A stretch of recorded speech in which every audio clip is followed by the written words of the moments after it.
two, three, four.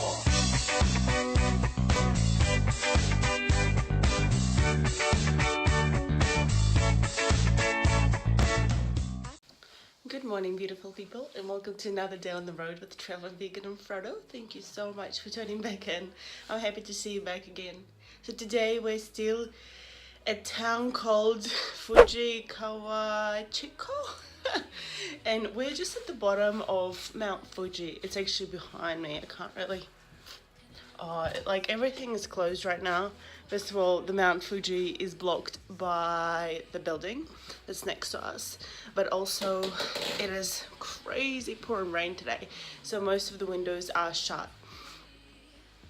Right, so yesterday we did Mount Fuji, and the really cool thing about, I'll actually put you down and just have a tiny little quick chat with you before I start doing everything else. So a really cool thing, and I didn't know about it, but it's a thing. You can actually cycle up to 5th station. There is a beautiful bitumen road with a lot of turns and twists right through the forest to get there. And at the 5th station, which is where you start the actual hike up to Mount Fuji, I feel like you know it on an even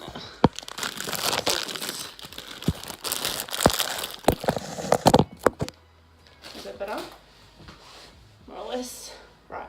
So the actual, the hike starts at 5th station, and it's about 2,000 something meters. I want to say 2,300, but I feel it's a bit less than that. Meters, maybe it's 2,300 meters up, and the mountain itself is 3,700 plus a little bit extra. You can cycle to the 5th station, and at the top there, they sell little bike badges saying, I've like conquered Mount Fuji on my bike, and they're like these little Lucky Charms with a bicycle. And there's like this big picture there with the mountain and the bicycle sign thing there. And there's also a bike mechanic station where you can pump up your tires, fix up your bike and stuff like that. So it's like an actual thing. If I knew about it, I don't know if I would have cycled, to be honest, because it would have been like a massive climb.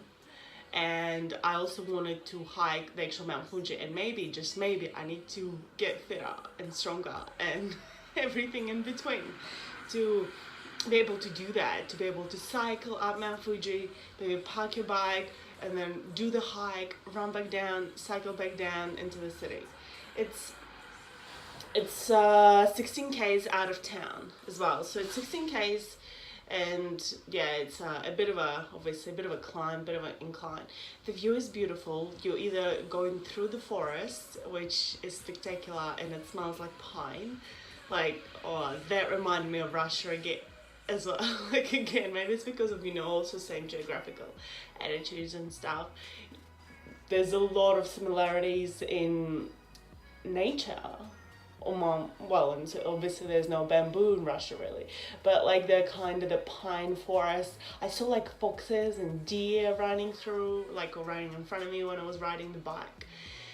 So anyway, you can actually ride the bicycle up to Mount Fuji, up to 5th station, and it's like a thing and people do it. And I saw one cyclist doing it while I was there in my bus, climbing it, and I was just like, bravo, like, I freaking applaud you. This is one tough climb. And it looks insane because it's not like that, it's just like it's just up, and it looks like fun. And the higher you go up, there are clouds, right? But you go like above a certain level of clouds, and you get to just see all the other neighboring hills below you, because all the other hills are like lower than the actual mountain, because Mount Fuji is like the highest point here, right? So you just look at that and you just, wow, like it's just spectacular. It's so brilliant. In fact, I was so lucky yesterday where the weather was incredible, really. Like, it was sunny the entire time, and there were clouds, especially when people from town I was talking to them who were in town, and I was on the mountain. They tell me that, like, it's so cloudy, how did you even climb it? And you're sort of climbing through the clouds, but I think there's like a mystery and magic to it all. And yeah, the higher you go. I went on Yashuda Trail, and it's you can say, well, it's one of the first trails that opens up on the mountain, and there's also many more stations, little huts where you can hide away or buy food, buy water, buy supplies and things like that. It makes it just so much easier to even have that in mind, that yes, if you really are struggling, if you really do need something, whether it's food, whether it's water, or talking to someone, blah blah blah, you can always like see someone there on this trail, because it's the first one that opens and there's a lot of people doing it. In fact, there was like a whole bunch of American army guys doing it yesterday out of nowhere. I suppose, yeah, it's part of their training that they do that, and they were kind of running through and some were struggling, which is also, kind of shows that it's not just about fitness. That I saw people getting altitude sickness, I saw people just not feeling too great going up it, and I saw little kids doing the whole thing, and just, yeah, taking time, taking breaks. That's like one thing I want to say. Climbing Mount Fuji, it's not a sprint, it's a marathon, and we don't have to like go into marathon in 2 hours. I think obviously you're brilliant if you do that and super duper fit, but you don't have to do it, which is why it's okay to just take your time and take many breaks and just go with it. So I did that, and I took a few breaks. I had a few breaks, but basically, yeah, just to like kind of sit down, because you're constantly going up on this Yashuda trail. It's just sort of like go zigzagging up the mountain, and there's sections where you need all fours to basically pull yourself up on the rocks. A lot of people use walking sticks. You can also buy walking sticks on the mountain, but they progressively get more and more expensive the higher you go up the mountain. And seriously, like certain things get just so out of, like the raincoats, those see-through plastic raincoats, they cost like a few thousand on the mountain. Few thousand, that's it. Yeah. And a half, yeah. But food and water, I think it increases by about 5 times. So like a bottle of water here would be 100 yen, up the mountain it's 500. So I mean, obviously if you're struggling and you really need water and you didn't bring enough and you run out, you can buy some. It's there, and it's good again to make sure that everybody survives to the best they can while they're climbing this crazy mountain. I absolutely loved it. It was so much fun. I had such a good time. I am definitely feeling it today, and I had a pretty solid sleep, I'd say. Like I just clocked out and I was like, okay, I'm out. I'm out in my dreamy dreamland. But yeah, no, it was absolutely spectacular, you guys, and I could not believe how lucky I was with the weather. So again, back to the trail. Sorry, I'm kind of just like zigzagging around for the subjects and my experience, really just sharing the stuff that has happened with me. So on the way back down, it's still a Yashuda trail, but it's the old trail that you can do, and it sort of looks like smoother. So it's much bigger zigzags, but they're still quite like twisty and turny. And in reality, zigzags just make the whole thing like even longer. But there on the other trail, like on the way down, and quite a few people were doing that, there's a lot of tiny little rocks, like almost like you slide through, like almost like a gravel type stuff. I'll put in a little bit of pictures here just so you get an idea. And you just keep sliding down, so you either have to like find a way to kind of navigate your way while you're sliding down. Seriously, sometimes it was like I wish I had some sort of, not a ski, but like those things that you sit on and it like just takes you down, or it just takes a while. And I now understand the importance of those little shoe covers that you can get for hiking and mountaineering. I didn't know about that, but that was a very clever lesson for me as well. So they basically cover your I don't want to do that, but basically they're like cover from ankle down, and they kind of go around under your foot, and they stop the teeny little rocks getting into your shoes, especially on the way down. And I definitely had to stop like 20 times to empty my shoes, because they were getting filled up with rocks and things, and obviously it's just so uncomfortable walking down with that, and I ended up getting like quite a few blisters from that, but it's okay, it's part of the experience. It took me about 5 hours to go up and 3 hours to go down. Going down didn't really take too many breaks at all. On the way up I took a few breaks, not crazy long breaks, not like half-hour breaks. Maybe I spent 40 minutes at the very top, just kind of wandering around and taking in the view and just chilling for a bit, taking a few photos and videos for you. And other than that, I took maybe like 10-minute breaks climbing up, or 15-minute breaks. It's pretty solid. It's yeah, it seems fun. And on the way down, I took maybe one, I took a few really to empty the shoes, but then back on and off you go. Also, I was going to tell you, so I was lucky enough not to have the rain with me, but right now, as of right this second, I don't know if you can see it, but it's freaking pouring like crazy outside, and it's the forecast shows that it'll be raining for the next few days. So how lucky am I to actually pick such a perfect weather day for doing the hike? I am just so grateful that I was given that. A lot of people do the hike at night or early, through the night, whether they're hiking up to see the sunset or to see sunrise. And obviously there's like some people sleeping there. And when I came down, I arrived at the mountain at 9:30. I got back down, it was 6 o'clock, and I got on the bus. You could buy food and water at the bottom as well. There are bathrooms. The bathrooms actually on the mountain itself cost 200 yuan per use, so you have that, as well if you needed that. I took 2 liters of water with me. I felt like I needed a little bit more, but I made it through. I survived with 2 liters. The temperature definitely decreases when you go up onto the mountain. Like at the top of the actual top, it's windy, obviously, much more windy, but it's also, it's snow in places. There's snow in places, so it is cold.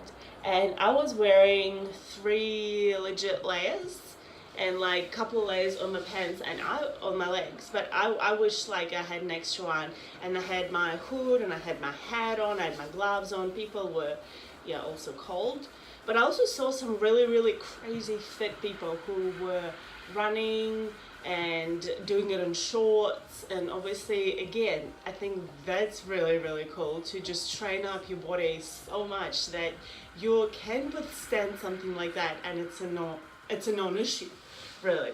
Like, so that's really brilliant, I think, and really cool that people are doing that.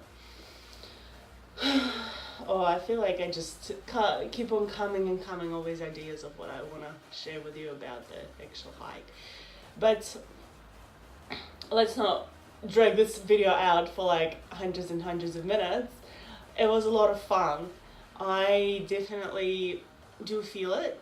And this morning when I woke up and I saw the crazy pouring rain, and I felt that my body just asking for a break, I decided to stay here another night in this town and just really stretch out and relax a little bit. Not sure if I'll be going out too much because it's like crazy pouring, but I'll go to the supermarket and get myself loads and loads of fruits, because that's like a really big push and focus for me as well, just to make sure that I'm eating loads of healthy, nutritious foods. For dinner, like I had a big thing of corn with spinach, tofu, and buckwheat noodles. And it's just because when you do these things, right, like it's incredible and amazing that your body can handle these challenges that you throw at it, these physical challenges. Well, to me, they feel like they are. And it's so important to fuel your body with the right kind of food and nutrition that it deserves and it desires, because that's how it's going to be able to last longer and longer for you and perform better and better and recover faster the best it can. And I don't think frustration is the right approach. I think just being appreciative and doing everything that is within your power that you can to make it easier for your body and make it help it recover. So we are going to Tokyo tomorrow. I have started talking to Warm Showers hosts. There's actually quite a lot of them in Tokyo. Actually, I was talking to a couple of other people who stayed here in this Airbnb last night, and they were having issues with Airbnb in Tokyo.